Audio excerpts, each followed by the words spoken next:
In the 1930s, we had a crisis as big, or in many ways worse, than the one we have now.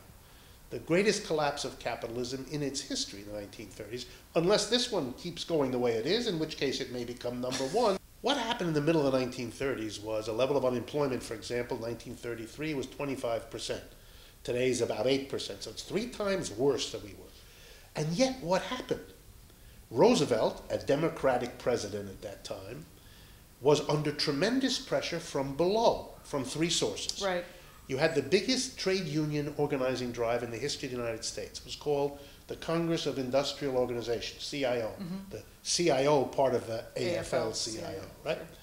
They organized millions and millions of workers who had never been in a union before, because they were able to show and persuade workers that in a time of economic depression, their best hope to hold on to their job, to get a decent job, was through the union. Mm. That if they didn't join a union, their chances were much poorer than if they did, and they joined, millions of them. And the unions went to the president and they said, hey, we have millions of people that are going to do as we say in these elections because they look to us to help them and they trust us, which was true then. Working with the unions were 2 other institutions that Americans don't maybe remember were important in the 1930s. Socialist parties and the Communist Party of the United States. Very powerful, working together with the CIO in many of these organizing drives. They had a different take. They went to the president with the CIO, but they didn't just say, hey, you've got to do something for the mass of people. That's what the unions were pushing for. They said, if you don't, then it may be bye-bye capitalism altogether. We may have a new system. The real alternative was the capitalist system as we knew it and a socialist option or a socialist alternative. And by socialist alternative, a very simple thing was meant. Instead of letting enterprises be privately owned, the government would run them. And instead of the market being how we distributed goods, planning by the government would do it. So in other words, think of it simply. We would distribute milk not according to who had the money to buy a quart of milk, but who needed the milk. So if you had a big family, you got more milk. If you had a little family, you got a little less milk, etc. The fight about this, right? The idea that's getting bantered around is this word freedom. We don't have, you wouldn't have the freedom to do what we want to do, and in America we have freedom. But my understanding is that in Greece there is a factory, you were talking about this on your show, where it's now worker owned. The owners decided that it was not going to be lucrative, and they pulled out, and the workers are running the shop. Right. Wouldn't there be more freedom for the individual if the individual owned his workplace instead of having Sure. to work for some, up above person? But the use of freedom as though it were some special province of capitalism has always been a hustle. Like using the word democracy to describe capitalism. That's a hustle. That's like selling you soap on the premise that if you only use this, your sex life will get awfully better. Well, you kind of giggle when someone says that because you know they're selling soap. You don't take it seriously. Listen, Axe body spray makes a fortune on that exact hustle. Okay, well, here's the hustle. Freedom. What kind of freedom is it in the United States for businesses to make the decision, as they do, to lay off millions of workers because it's not profitable? It's good for the company. It's the freedom of the company to fire people.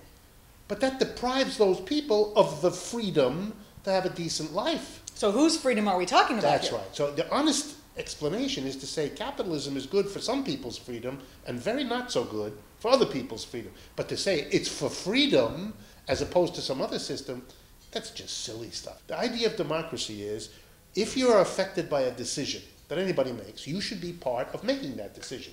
So we elect our officials so they don't do things that we don't have some say over. And yet all of us in a capitalist system go to work every day in an enterprise, most of us do in an enterprise. And when you cross the threshold of the doorway into the enterprise, something magical happens. Democracy leaves. You go in. It doesn't come with you. Your employer tells you what to do, how to do it, where to do it, provides you with the equipment and tools to do it with, and when you're done, you go home, and what you and your brain produced in that place of work belongs to somebody else.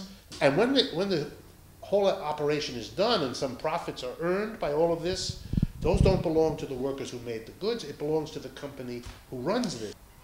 So there's no democracy because all the decisions that matter in the workplace, in a capitalist workplace, are made by a tiny group of people at the top. In most important businesses that are organized as corporations, that group is called the board of directors, the top officials, and the major shareholders who elect the board of directors. So major shareholders, usually a dozen people or institutions, and board of directors, 15 to 20 people. This is in corporations that may have hundreds, thousands, hundreds of thousands of employees. Not to mention that whatever they're doing affects all the consumers who use their product and all the people who live around the places where they get their natural resources. The workers have to take all the decisions made by that board of directors. For example, closing the plant and moving to a cheaper plant in China. They're without a work. Their families are suddenly destroyed. The communities where they live are suddenly plunged into. The company is free to go. They live with the consequences. Lost job, lost income, lost self-esteem. They live, but they had no say. They have no vote, they have no input, nothing. The company decides it's profitable to use a new technology that happens to have bad air or bad water as a side effect. The company says, well, this is going to make us more money. We're going to do it. The workers have to drink that water, breathe that air. The consequences of this could be health damage for generations. They have no say in deciding the technology. They have no role in it. And their labor helps produce the profits, but the board of directors decides what to do with the profits. It is the most undemocratic way of organizing production. And when you think about it, remember, most of us in our adult lives spend most of our time at work. 5 out of 7 days, we get ready, we go to work.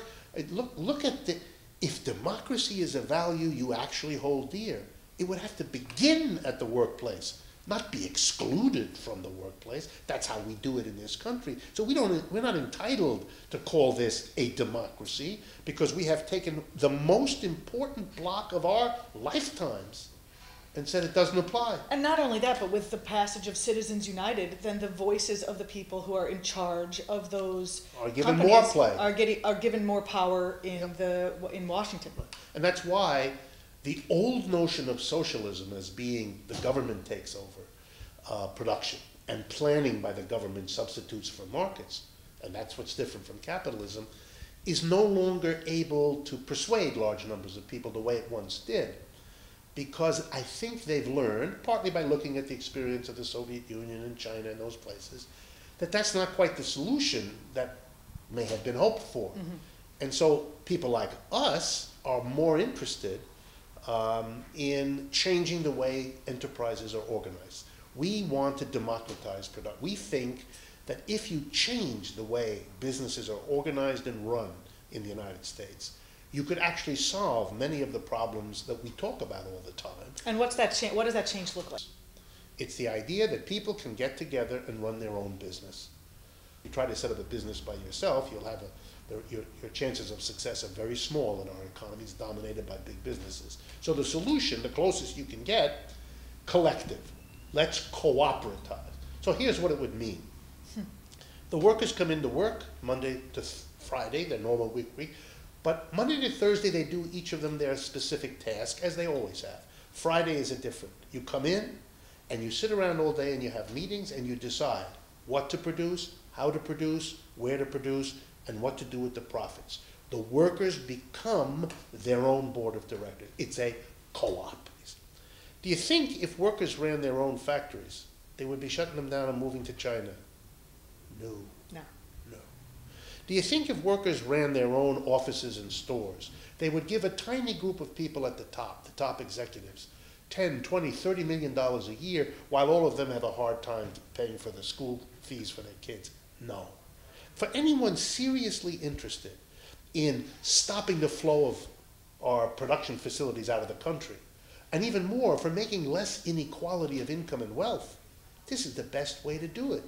Because if workers themselves had to decide the salaries of all of themselves, they wouldn't give 1% everything, and the other 99%, they would never do that. That is true. And they couldn't get away with it, and we would finally do something about the inequality All we do as a nation is say, gee, it's unfortunate, and we don't do anything, and it gets worse. Suppose the workers were told, well, there's a technology that could make you some more profit, but it will mess up your lungs. Okay, if the workers themselves made these decisions, they would really weigh those two. It wouldn't be some faraway board of directors making more money and imposing a toxic technology. These workers would be much less likely to do that because they and their families and communities have to live with the results. In other words, you get the benefits of democracy. And I'm not even raising the question what it would do to the individual working man or woman. That I'm no longer just the drudge who comes to work, told what to do in my little cubicle all day long. I'm part of what designs this company, what runs this company. My input shapes everything we do and where we go and how we grow. It would give us a sense that we are all part of what makes this society work.